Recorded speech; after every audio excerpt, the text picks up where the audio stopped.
I'd like to start by thanking the organizers of this symposium for inviting me to speak today. I appreciate the opportunity to come together with those who serve and have served our country and other members of the heritage community to discuss how we can work together to preserve our province's military history. So thank you all for having me today.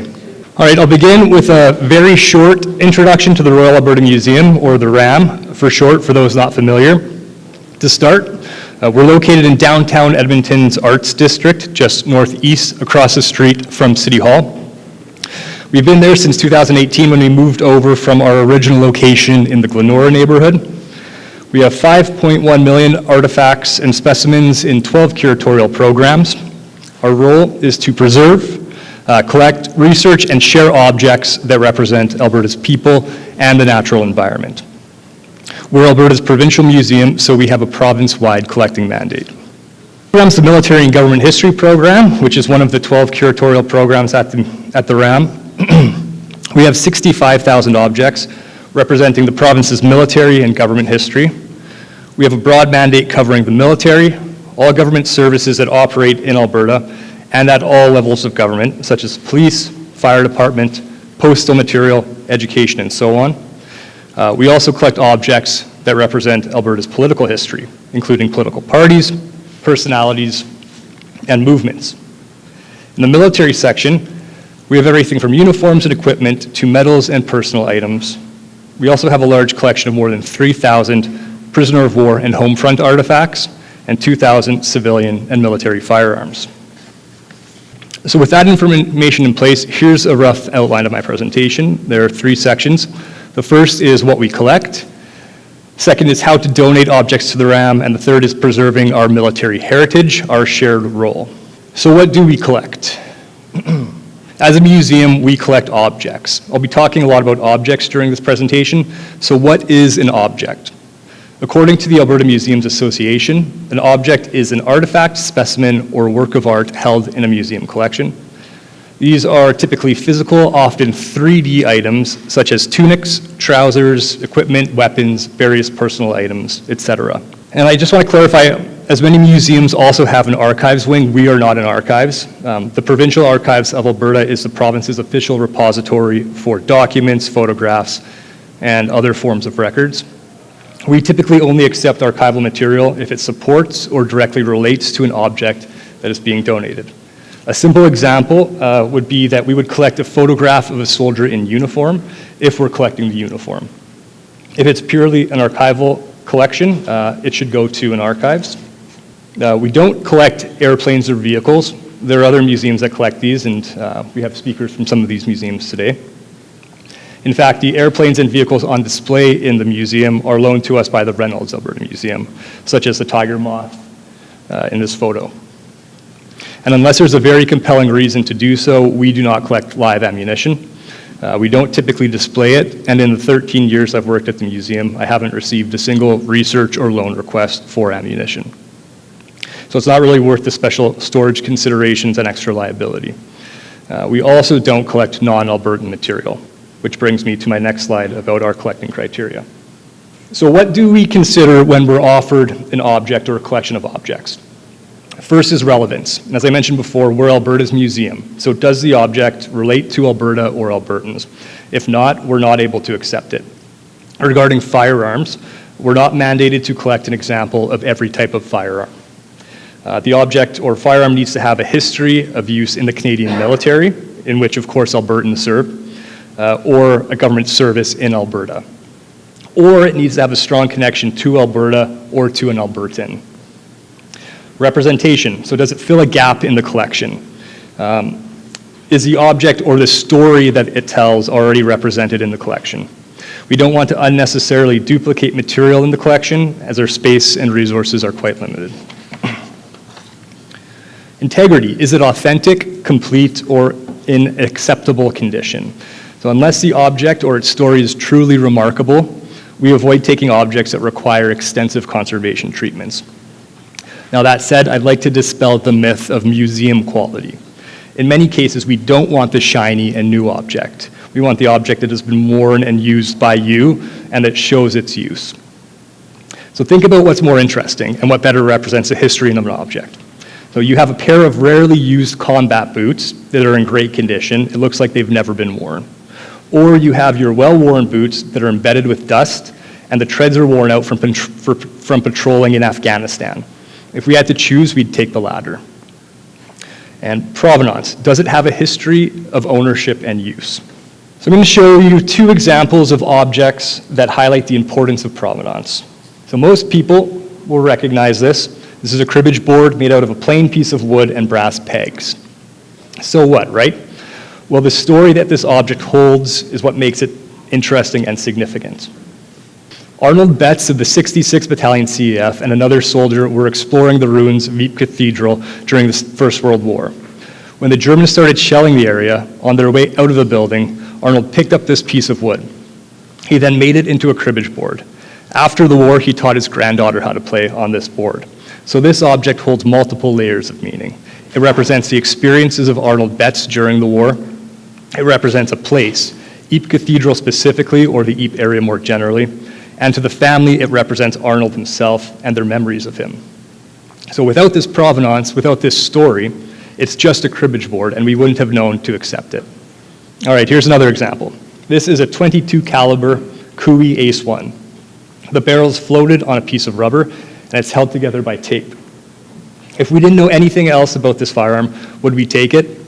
Probably not. So what if I told you that this rifle was used to kill the world's largest grizzly bear in 1953? Bella Twin, a Cree Iroquois grandmother from Slave Lake, was returning from her trap line when she came across a grizzly bear. This Calgary Herald newspaper reported that using her rabbit gun, she shot it by the ear where the skull's weak. The bear fell and she shot it several more times in the same spot, killing it. So you can see the bullet grouping in the bottom middle photo here. So this is a pretty remarkable story. So yes, we did accept the rifle, and the museum also has the bear skin in the collection. So do you remember when I was talking about the misconception of museum quality? Well, this rifle is a great example that shows that condition's not everything. Sometimes the history is more important to us. So you have an object or a group of objects that you think would be a good fit to donate to the RAM. What do? The general process and collecting criteria are the same for firearms and non-firearms. Of course, when dealing with firearms, please follow the rules and regulations outlined by the Canadian Firearms Program. All right, with that said, how do you donate objects to the museum? To start, please reach out to us. We're always happy to chat, and we can steer you in the right direction even if it doesn't align with our mandate. The best way to reach us is by email. You can contact us through our main email address, and it'll get directed to the appropriate curator. Or if it's military or government related, you can contact me directly at matthew.ostapchuk@gov.ab.ca. I have business cards if you're interested, so you don't have to write that name down. You can also find our contact information on our website, royalalbertamuseum.ca. And it's very helpful to us if you prepare a bit of information before contacting us. So if possible, please provide a description of what you're offering. If there are lots of objects, the list is very helpful. Include any known provenance, such as information about how you acquired the material, who used it, when, and in what circumstances. Also, are there any interesting stories that relate to the objects? Please include images of the objects, including any markings or inscriptions. These can be photos of groupings of objects if there's more than one item. And note where the material is currently located, such as the city or town. From there, we should be able to assess if the material is a good fit for us, and we might have some follow-up questions. So what to expect if we are interested in collecting the material? Well, first, as I mentioned, we'll likely have additional questions. We'll arrange to receive the objects. At this point, we normally complete a temporary custody receipt, meaning we have possession of the material, but not yet ownership. This allows us to complete additional research to inform our decision and itemize the objects that we recommend for acquisition. For every single object we acquire, even if it's a $5 button, we need to submit a justification to our acquisition review committee for approval before we can accept it. I mentioned our collecting criteria a few slides ago. The committee reviews each proposed acquisition against our collecting criteria.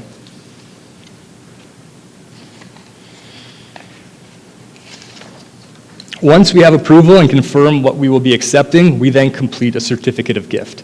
This document formally and permanently transfers ownership to the museum. In most cases, if the value exceeds $100, we're able to issue a tax receipt for the gift.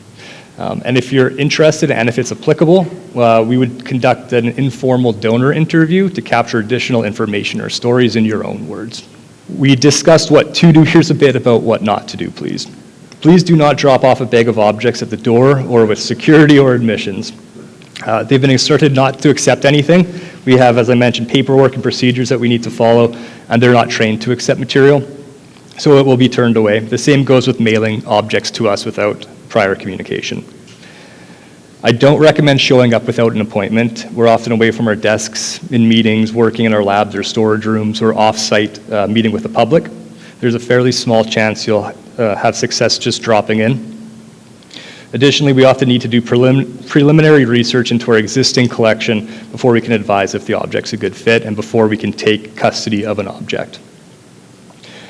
Please don't bequeath or will objects to us without contacting us in advance. This is not great estate planning. We're not obligated to accept the material, and without provenance, we'll likely have to decline the material.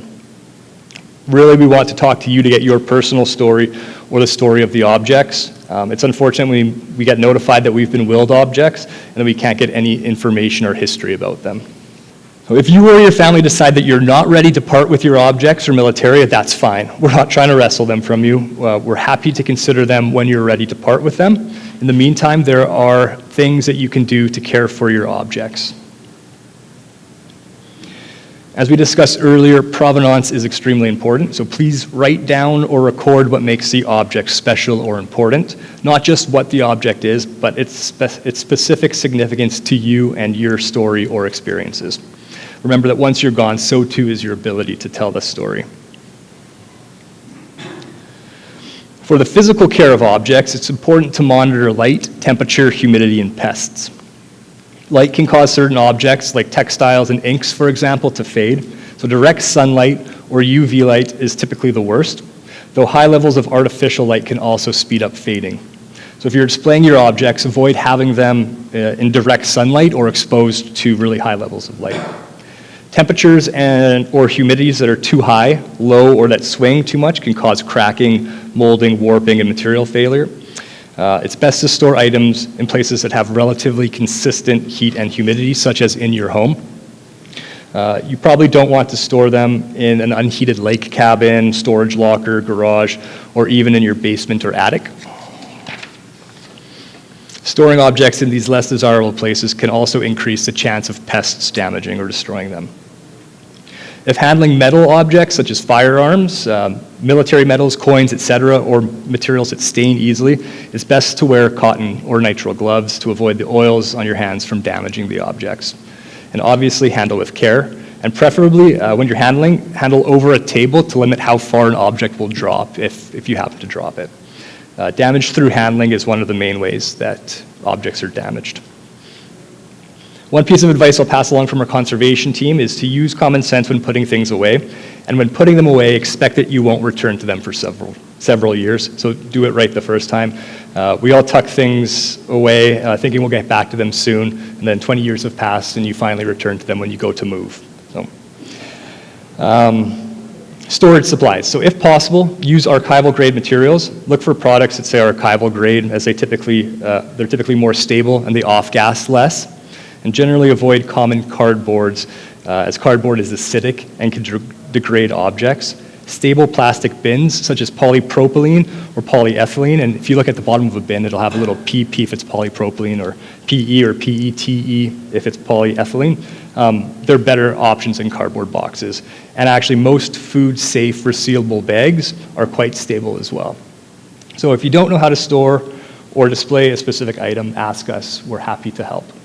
There are some great resources available for the care and preservation of objects. The Canadian Conservation Institute has lots of great information. I recommend checking out their website. If you're interested in best practices for the care and preservation of firearms, I suggest reading Philip White's technical bulletin on the care and preservation of firearms. If you simply search on the internet Philip White preservation of firearms, it should be the first search result. You're also welcome to reach out to us at the Royal Alberta Museum for advice. We have object conservators on staff, and I'm not one of them, but they can answer any more specific or technical questions that you have. So to summarize, if you're interested in donating objects to the museum, just get in touch with us to start the conversation. I hope it came across today that we not only collect and preserve objects, but we also care for the stories that come with these objects. If you want to hang on to your objects, think about documenting the provenance or the story, and with preservation in mind, think about how you're storing or displaying those objects. Again, if you ever have any questions, please don't hesitate to contact me. Thank you.